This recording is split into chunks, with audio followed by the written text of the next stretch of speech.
You made it to day 14, maybe day 30, maybe even day 60. And then you blew it. Not because you're weak, not because semen retention doesn't work, but because nobody told you about these 7 mistakes that silently kill your progress. Stay with me, because by the end of this video, you're going to know exactly what they are and how to never fall for them again. What's up, guys? Welcome back. Look, I'm not here to sell you a fantasy. I practiced semen retention for over a year, and let me be straight with you. It changed my life in ways I genuinely didn't expect. More clarity, more drive, better relationships, a sense of calm power that I'd never felt before. But the road there, it was messy. I remember hitting day 45 and feeling absolutely unstoppable, like I could walk into any room and own it. And then, about a week later, I relapsed. And I sat there thinking, what went wrong? I did everything right. Or so I thought.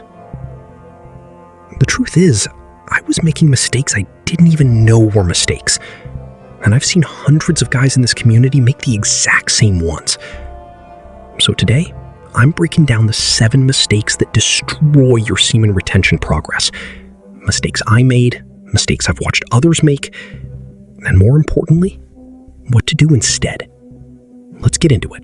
Mistake number 1. You're treating it like a willpower contest.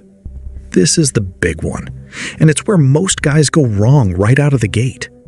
They think semen retention is about gripping your teeth, white-knuckling through urges, and just surviving the day. Bro, that's not retention. That's torture, and it's not sustainable. The ancient Taoists didn't talk about this practice as suppression. They called it conservation, the intentional redirection of sexual energy into creative, spiritual, and physical power. There's a massive difference between suppressing something and transforming it. When I stopped fighting my urges and started redirecting them into the gym, into my work, into cold showers, into breath work, everything changed. The energy stopped feeling like a threat and started feeling like a fuel source. What to do instead? When the urge hits, don't fight it. Redirect it. Drop and do 20 push-ups. Go for a run. Write something. Build something. That energy is real. Use it. Mistake number 2. Watching porn just to look. I'm going to say this plainly because I care about your progress. There is no just looking. Your brain doesn't know the difference between real stimulation and screen stimulation. When you watch porn, even without touching yourself, you're flooding your dopamine system with artificial reward signals. You're essentially revving an engine with no outlet. After about 30 days on retention, I noticed my sensitivity to everything went up. Music hit differently. Food tasted better. Eye contact with people felt deeper. That's your dopamine system recalibrating. The moment you introduce porn, even casually, you start torching that recalibration. Science backs this up. Studies on dopamine receptor density show that chronic overstimulation actually reduces your baseline reward response. You feel less from life. And that's the opposite of what we're after. What to do instead? Use blockers. Cold turkey. No negotiation. Apps like BlockSite or even parental controls. I don't care how it looks. Do what works. Mistake number 3. Ignoring your sleep. This one surprises people, but hear me out. Testosterone production, hormone regulation, and neural recovery, they all happen during deep sleep. When you're running on 5 or 6 hours a night, you're chemically compromised. Your willpower goes down, your urges go up. It's not a moral failure, it's biology. I noticed during my retention journey that on nights I slept badly, the next day felt like walking through mud. Everything felt harder. The urges felt louder. What to do instead? Protect your sleep like it's training. Dark room, no screens an hour before bed, consistent sleep time. 8 hours minimum if you can manage it. This alone will dramatically strengthen your retention. Mistake number 4, letting your diet work against you. The Brahmacharya tradition in Hinduism, one of the oldest frameworks around semen retention, speaks extensively about sattvic diet, foods that are pure, grounding, and cooling. They were onto something. Processed food, excessive sugar, alcohol, these spike and crash your blood sugar, destabilize your mood, and frankly, they lower your inhibitions. I had a night where I drank a bit too much with some friends and broke a 60-day streak. 60 days. Gone. Alcohol especially is dangerous because it removes the mental guardrails you've built up. Combined with other triggers, it's a wrecking ball. What to do instead? Eat clean. Not perfect, clean. Whole foods, good protein, healthy fats. Limit alcohol, especially in the early weeks. Your body and your streak will thank you. Mistake number 5, going at it alone without a purpose. This might be the most underrated mistake on this list. Why are you doing this? Seriously, why? If your answer is to see if I can, or I heard it's good for you, that's not going to carry you through day 40 when the urges hit like a freight train.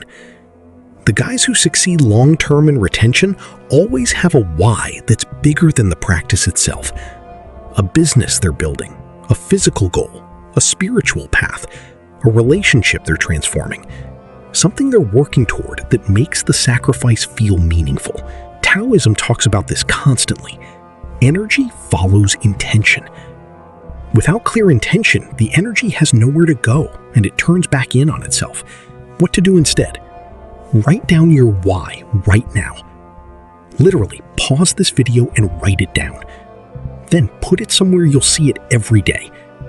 This single habit will extend your streaks more than almost anything else. Mistake number 6, fantasizing and thinking that's fine. This is a sneaky one. You're not watching anything, you're not touching anything, you're just thinking. Seems harmless, right? Wrong. Mental fantasy is almost as neurologically activating as physical stimulation. You're still running the same brain circuits. You're still generating arousal without outlet. Over time, this drains the very energy reserves you're trying to build. There's a concept in Taoist sexual energy practice called leakage. The idea that you can lose sexual energy not just through physical release, but through sustained mental indulgence. I think that's real. After periods of heavy fantasy, even without any physical activity, I felt flat, less sharp, less present. What to do instead? When a fantasy starts, treat it like a meditation distraction. Notice it. Don't engage it. Redirect your attention to your breath, your body, or your immediate environment. It's a mental discipline. And like any discipline, it gets stronger with practice. Mistake number 7, quitting after one relapse. This one might be the most destructive mistake of all, and it's got nothing to do with the relapse itself. I relapsed multiple times on my retention journey. Multiple times. And the relapses that hurt me most weren't the ones where I stumbled. They were the ones where I told myself, well, streak's over. Might as well keep going. That's called the what the hell effect in behavioral psychology. One slip becomes total abandon because we treat perfection as the only valid outcome. Here's the truth. One relapse doesn't erase what you've built.